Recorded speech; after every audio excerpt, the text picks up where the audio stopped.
Hi, everyone. Welcome to this week's edition of the Ready Learner One Lounge. We're super excited to be here with you in AltspaceVR.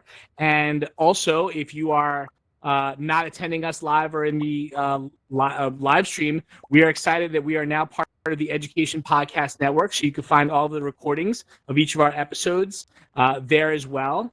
And we're really excited. Before I kick it over to our host for this week, Micah Shippee, I wanted to just introduce the rest of our team members that are here. So we had Bobby Carlton, who kicked things off as our MC. He is our Director of Immersive Learning, Executive Director. We have Christine Lyon-Bailey, who is our Chief Strategy Officer. I am Jesse Levinsky. I'm the Chief Learning Officer for the company. And our guest for this week is Mat Chacon, who is the CEO of Doghead Simulations. And you're going to be really excited to hear about some of the great work that they are doing. And to moderate this session, we have Ready Learner One CEO, Micah Shippee. So Micah, take it away. Thanks, Jesse. Thanks, everybody, for coming today. I have the privilege of introducing Mat Chacon. He's the CEO of the award-winning spatial computing company, Doghead Simulations, the creator of Rumi, one of our faves. We absolutely love it. Matt has the privilege of serving as a COVID-19 task member. He's the author of a book called The First Person, which I hope we'll hear a little bit about tonight. He's been named one of the top 20 VR execs, and he is a self-proclaimed dragon-slaying man of the people. I have the privilege of calling Matt a colleague. He's served as a mentor and, more importantly, as a friend. Let's give some heart emojis for Mat Chacon. Awesome. That was a nice intro. Thanks, bud. Appreciate that. I've been practicing. Thanks, Micah. Thanks, everyone, for joining. Again, I really appreciate everyone being here. My name is Mat Chacon. Micah did the intro, so that was really, really kind. Good intro. So I'm going to give a little talk today. I'm going to move around the stage as I speak. Let me fix my HMD real quick. But I'm going to kind of be giving a talk on my journey and how your current 9-to-5 job might actually kill you if you choose to go back in a traditional workforce, and then how you can really survive and thrive throughout this entire pandemic. So let's get started. All right, so who am I and why should you care? So that's me in real life, 47-year-old bald dude living in Seattle. I don't think I need to go over anything here. Micah did a pretty good job of the intro. But one of the cool things that we do at my company, well, let me explain Rumi first real quick before we move forward. So I am the CEO of Doghead Simulations, and we make a virtual reality education and training platform named Rumi. We opened it up for free. We used to charge for it, but because of the pandemic, we wanted people, including our customers, to be able to work and learn with as few interruptions as possible, because people are experiencing too many interruptions already. So we opened it up for free, and we truly believe that it is our moral imperative to do so. So if you want to download it and use it, feel free to go to dogheadsimulations.com, and you can download our software and use it for free. And in fact, you can reach me directly. I'll give you my contact info at the end of this. And one of the things that we're doing is related to that is I'm serving on 2 think tanks. One of them is with the U.S. government. So I advise the U.S. government on spatial computing technologies, kind of where the industry is going, and how do we look at like more forward-looking capabilities to support today's warfighter, because the battlefield is very active and dynamic and ever-changing. And the other thing I do is I serve on the American Association for Precision Medicine's Coronavirus Task Force. And out of that task force, we've already developed a few really innovative technologies using our platform Rumi.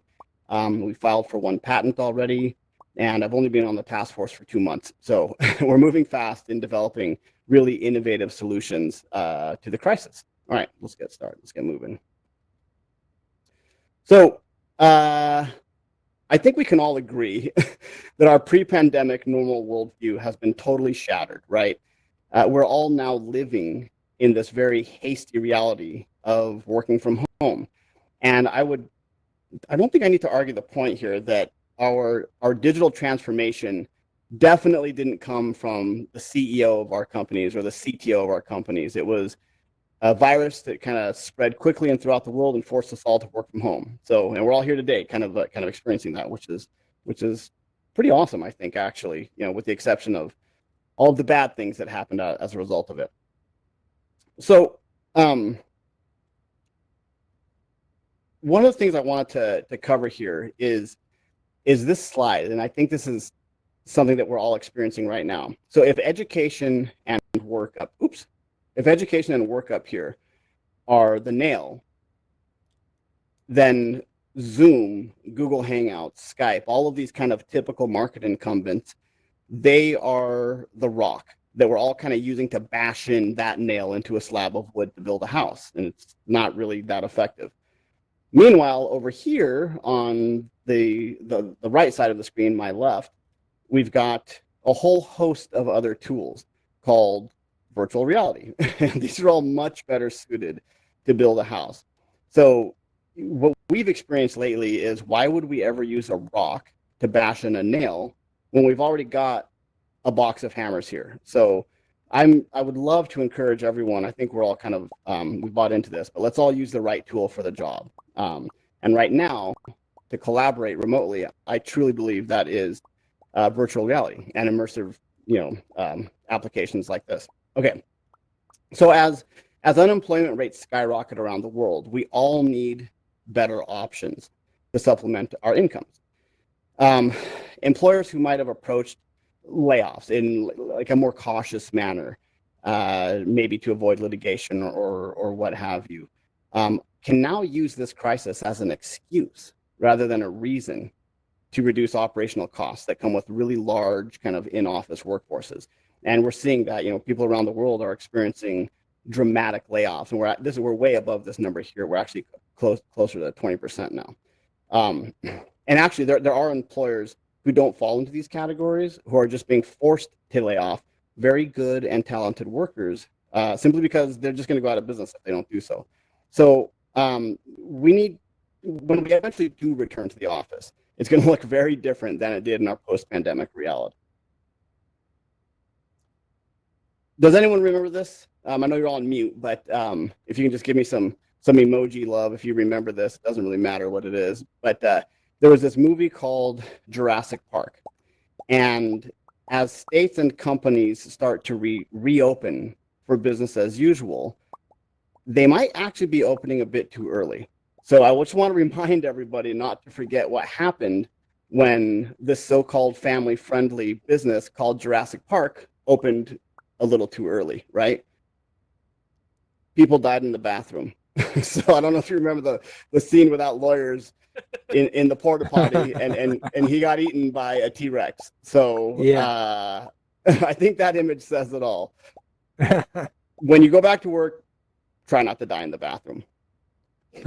Jeez. All right. So your current job search, if you're looking for a job, if you've been laid off, or if you just want to change a job, your current job search, I guarantee you, will fail you. Right now, recruiters are being inundated with job applicants. So I would encourage everyone to do a few things. Leverage your core competency, your hobbies, and develop new skills to generate multiple sources of income. Because if you don't have one already, you're definitely going to need more than one monetization strategy. And only the most innovative among us are going to thrive. So I'll use my own company actually as an example of this. And it's hopefully one that you can all follow. So let's continue. Matt, actually, I have a question on that, if that's okay. Sure. Yeah. As a CEO of a successful company, if someone comes to you with micro-credentialing or product certification that's different than a college degree, are you taking an approach similar to big companies like Apple that doesn't even require a college application anymore? I'm wondering how you feel about that.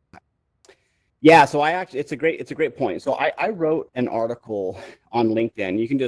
You can find me on LinkedIn. It's Mat Chacon. Spell my name with one T, like Yoga Mat. And I wrote an article that's called "Hire for Education, Not a Degree." I could care less if you have a degree. I really don't care if you have a GED or a PhD. Education is very, very important. So I would encourage everyone to go get educated and go get a college degree. They're great. They're really good for you. But you don't really need a college degree in our industry to survive. So in fact, I don't want to see it. I don't want to see your resume. I call it a brag sheet. I don't want to know where you went to school. I really don't care. What I care about is how are you going to provide the most impact at my company? And so what I ask people to do is just write me an impact statement. It's one page and it's just, hey, here's the 1, 2, or 3 areas where I'm going to provide the most impact to your company. And that's how we hire. And that's how we've hired 100% of our staff. And it's worked out really great. Cool. Thank you. Yeah, you bet. Yeah, you bet. actually, I might be jumping ahead, but No the problem. process of hiring your staff has actually been interesting, right? Mm-hmm. So yeah, it's been go ahead.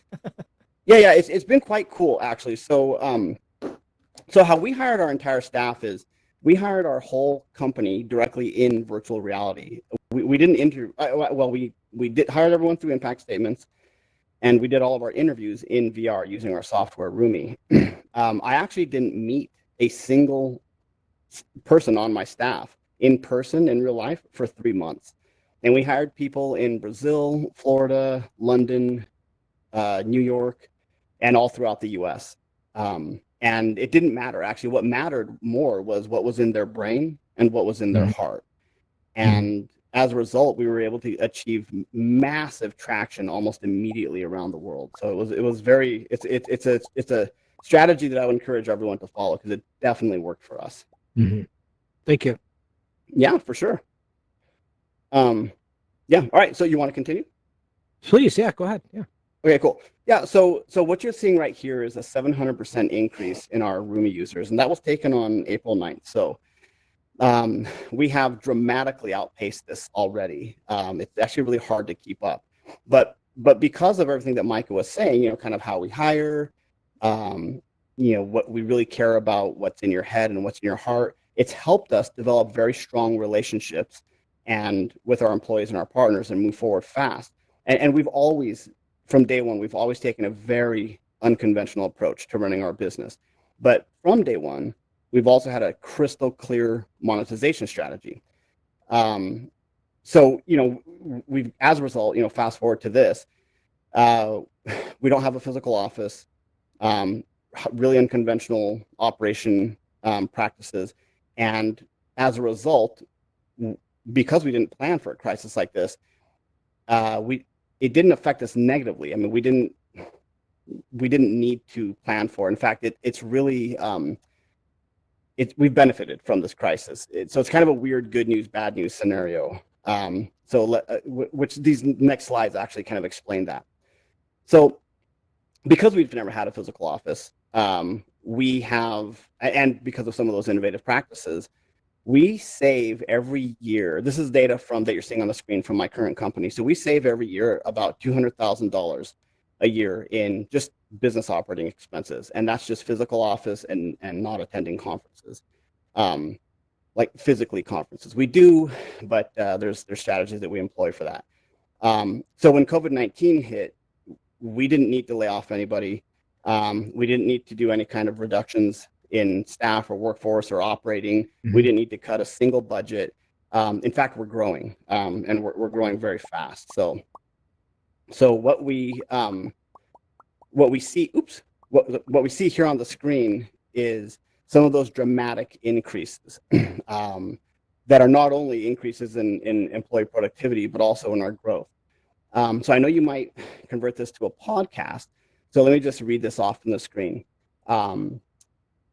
Because we work in VR and only in VR, and we've never had an office, we've been able to hire top tier talent from multiple AAA game design studios for our platform. We've achieved a 30% increase in productivity, way over 400% year over year growth every single year, and an average of a little over 340% increase in monthly active users. So it's nice. So that's actually why we've been able to offer our VR platform for free during this pandemic, because we've got this nice growth here. All right. So if we move on, one of the things that I wanted to mention that might be of interest to this group is we've actually never spent one penny on a single marketing or PR activity in the past 4 years. We've never paid for marketing. We've never paid for press, but we achieve a lot of very positive press and very positive marketing. So how we did that was pretty simply, actually. I've got a degree from Rutgers in marketing. So I grew up in poverty and I couldn't afford college until years later, like 20 years later. So I eventually went to college. I got a degree in counterintelligence from a military university, and then I went and got another degree in marketing from Rutgers, and then I eventually landed at Harvard Business School, and I studied mergers and acquisitions there. But that took a long time because I definitely couldn't afford it when I actually wanted to go to college. So I was too poor. But what I did is I used the skill set from that marketing degree at Rutgers, and I personally built our social media marketing strategy and our company marketing strategy, and we've been employing those strategies since day one, and they've really helped us grow. And Matt, I have a dumb question. Speaking of Sure. marketing, actually, it's a two-part question. Can you go back to the last slide? I can't go back on these slides. Sorry. That's okay. Don't worry about it. What is the dog's name, and is it a real dog? It is, yeah. So the dog's name, it is a real dog. That dog in our logo, I actually have that dog tattooed on my left bicep. I know. Yep, I got it tattooed when we closed our first round of funding in 2016. In 2017. That's when we closed our first round. But the dog's name is Anderson Pooper, and it's the very beloved pet of one of our co-founders, Chance Glasgow. Thank you. And Chance, yeah. If you're not familiar with Chance, Chance is a friend of mine. He's a co-founder, and he was an original co-founder of Infinity Ward, and he helped co-create the original Call of Duty games. So yeah, fantastic. Thank you. Yeah, yep. It's kind of a fun story. And how we named the company was after 3 days of drinking Doghead Fish beer. So not the most creative way to name a company, but it works. All right. So the slide you're seeing right here it just says experiment, practice, and learn. And what I would encourage everyone to do in this room to kind of navigate this new reality and really thrive from it is really encourage risk taking and new ideas. You know what? Like if you have an idea and it doesn't work out, who cares? And we encourage risk taking at our own company. Everyone has an extremely high degree of autonomy and decision making capability. And so if they want to do something, we just let them do it. You know, because it might turn into something really great. Rarely does it turn into anything really bad. If it doesn't work, we learn from it and we kind of adjust and move on. So I would just encourage everyone to identify your core skill set, leverage it for new opportunities, experiment with creative methods to stay employed, seek out new employment, and really stop sending out resumes. I would really like, if you're looking for new employment, target your top 3 employers, build an impact statement, and show precisely how you're going to provide an impact at their company. In this practice here, practice your hobbies, get creative with how you might monetize those hobbies. People do it all the time. That's how we built this company. This company started out as a hobby, and 4 years later, we're running one of the world's most successful, spatial computing companies on Earth, and it's been a pretty wild ride, but pretty fun actually to do so. And that's how I met Micah Shippee and this team, and Micah and I have never met in person, but we are definitely friends for sure. Agreed. We've really only met in this context. That's pretty awesome how that happened. Yeah. And learn new skills, just through like Google searches, online tools, whatever. Read. Encourage everyone to read. All right. So what I'm showing on the screen here is a picture of Mahatma Gandhi. I don't know if you all know this, but he has this really great quote that I love. I'll probably get it tattooed, but it says, live as if you were to die tomorrow and learn as if you were to live forever.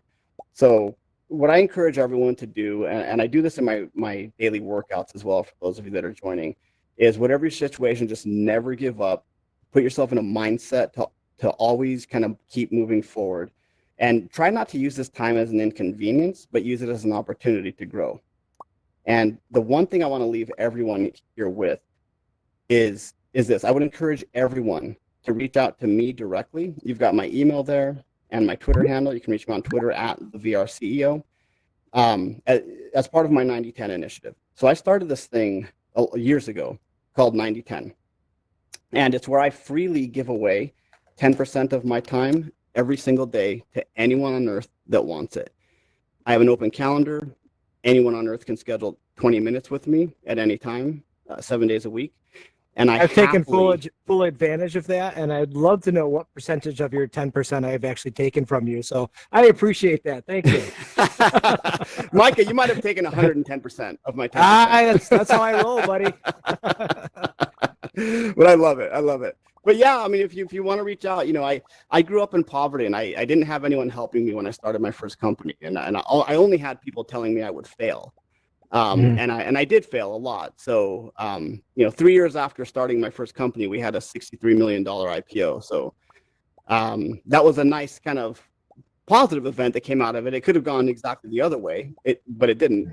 But as a result, I try to kind of give back and help people that might be in my same situation. So please reach out. Anyway, thanks, man. It's been a lot of fun. Okay, Thanks, Matt. So everybody, at the lower right-hand side, you'll see a button that says raise your hand. If you have a question for our guest, Matt, please click that button. We'll call on you, give you the megaphone, and you can ask Matt any question you'd like about his company or just about his life in general. Well, not totally. Ask me anything. I'm a total open book, man. Okay. Feel free to ask me anything. We have a question from Patrick. Patrick, you have the megaphone. You just need to accept it. There you go. Awesome. Thanks a lot. So, I'm an entrepreneur as well, a serial entrepreneur. I am actually the CFO of a record label currently. And I was wondering, since you don't really spend much on marketing, how do you truly generate traction? Could you elaborate on that technique that you learned in school really quick? Yeah, you bet. So what we do is we've built I've built it, our company uses, but a very laser-focused social media marketing strategy. So we have a high-level company marketing strategy that's got like all the normal stuff in there, like, branding and email nurturing campaigns and all the stuff you'd expect. But I will tell you, the number one thing that's helped us the most by a long shot, I mean, nothing comes close to even to helping as much as this, is having a laser-focused social media marketing strategy. So what I would encourage you to do, by the way, congrats on starting a record label. I love music. I think it's awesome. I firmly believe the world needs more artists. So, and I know how hard it is to run a business. This is my 5th business, so congratulations. But as far as a social media marketing strategy, some things that help are this. Identify your top 3 high-value targets to engage with. So like for us, I'll use us as an example. When we first started, my number 1 high-value target was Alvin Wayne Graylin from HTC. He was the vice president of HTC China, and he was running this thing called the VRVCA, the Virtual Reality Venture Capital Alliance. So I just immediately we developed, we did our open source signals intelligence on him. We collected a bunch of data from his LinkedIn and just his online profiles. He's a very social guy, very open guy, and a very, very good guy. So we started tweeting at Alvin and started tweeting our traction at him. 3 weeks later, we got I received a personal phone call. I have no idea how he got my phone number, but I received a personal phone call from Alvin to attend the Virtual Reality Venture Capital Alliance inaugural Venture Capital Alliance meeting in Beijing, China. And within 7 days, we were in China. And that was 4 years ago. So that worked. That was immediate traction. And that's one thing I would encourage you to do. There's a lot that's involved in a social media marketing campaign, but that worked. As a result, Alvin is now a friend. He's a personal friend of mine. So we've developed a very good relationship. And that's something that would work for you. So top 3 high-value targets, directly engage with them. And I would completely ignore number of followers. Number of followers is complete and total bullshit. It doesn't matter. Who cares? Because you could have 1.1 million followers and none of them are engaged. But if you have 1 engaged follower and for your business, your 1 engaged follower is Jay-Z, that's a shitload of engagement. So yeah, I would encourage you to do that. Absolutely. I completely agree. Thank you. Thank you very much.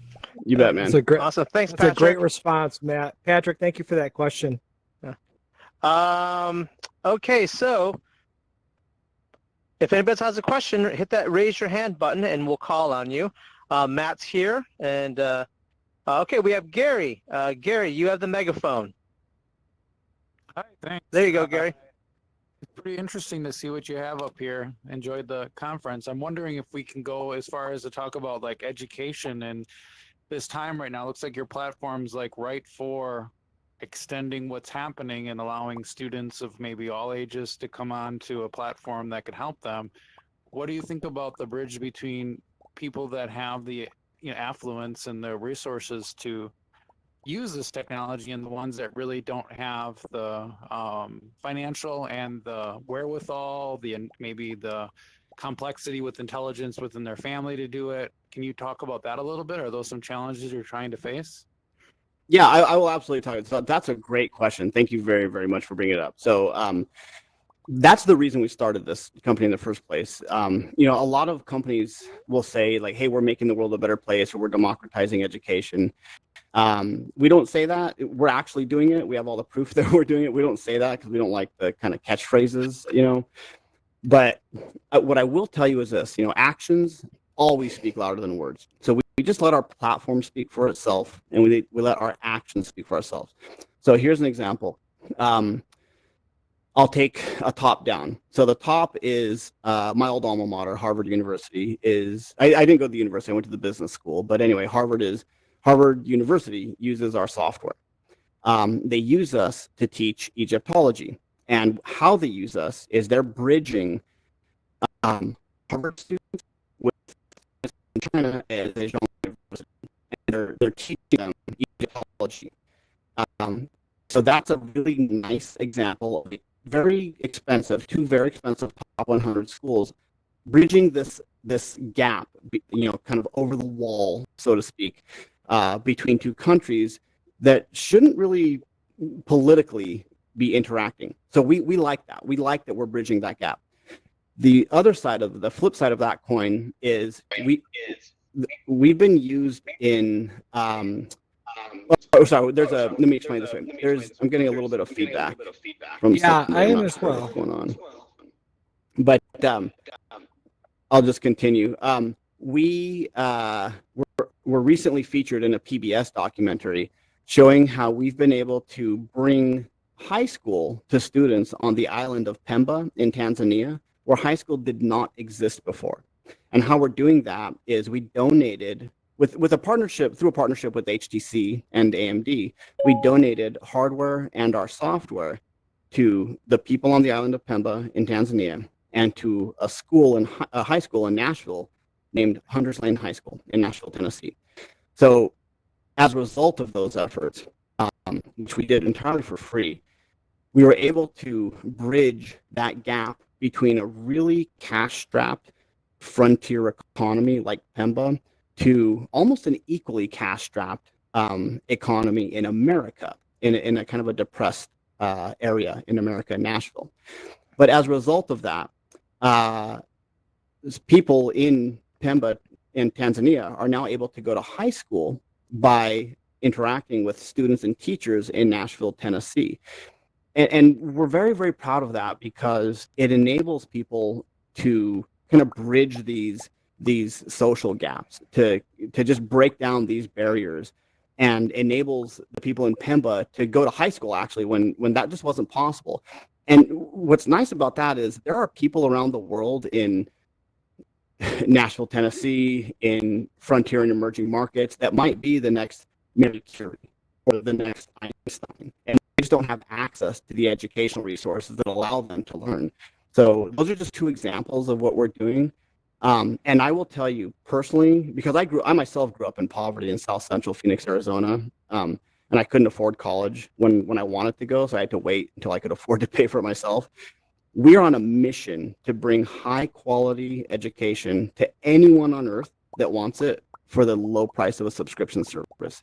And honestly, if they can't afford that, we're giving it away for free. So. Awesome question, Gary. Thanks for asking that question. So we are moving into the social VR part of it. What will happen is I'm going to turn off the mute button. Oh, actually, hold. Jim Morrison just asked a question. Go ahead, Jim. You have the megaphone. Jim? You have the megaphone, Jim. Oh, okay. Uh-oh. Are you on, Jim? Jim is right. Okay, we can't hear you. Okay, so we'll, I'm going to turn off that. So, So anyway, so Bobby, I'm going to unmute everybody, but I'm going to hand it over to Jesse, who's going to say something. But once I unmute everybody, I'm going to ask the host and everybody to turn off their megaphones, and then we can all hang out and mingle. Go ahead, Jesse. So I just wanted to thank our guest, Mat Chacon, for coming again. Everyone, please show him that emoji love out there in the audience. That was such a great talk. Matt, do you want to pitch your book? You have a book, right? Oh yeah, I do.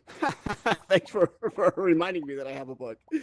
So I actually wrote a book on the metaverse, on humanity's emergence in the metaverse, coming out this summer. And the book is about why we actually right now might be living in a simulated mixed reality and why that might continue. And it's not just my random musings on this. I actually back it up with evidence-based science. So I reference, the anthropic principle from Nick Bostrom. I reference, the holographic theory that was postulated by oh my God, I can't believe I forgot his name. Our scientist that just passed. Anyway, I wrote the theory of everything. I can't believe I just forgot his name. But anyway, Stephen Hawking. Stephen Hawking, thank you. Yeah, and I actually referenced Einstein's theories of general relativity quite a bit, actually, and go back to the cosmological constant. So I'm trying to use evidence-based science for kind of a fun thought experiment. That's great. So we want to thank all of you. I also forgot to thank earlier our good friend and director of content, Matt Chacon, who's been filming all of this. You can find all of the episodes of the Ready Learner One Lounge on YouTube. And please be sure to join us next week at the same time. That is 9 p.m. Eastern Time on Tuesdays for another awesome episode of the Ready Learner One Lounge. And we can't wait to see you guys next time. All right. Thanks, everybody. Appreciate you coming.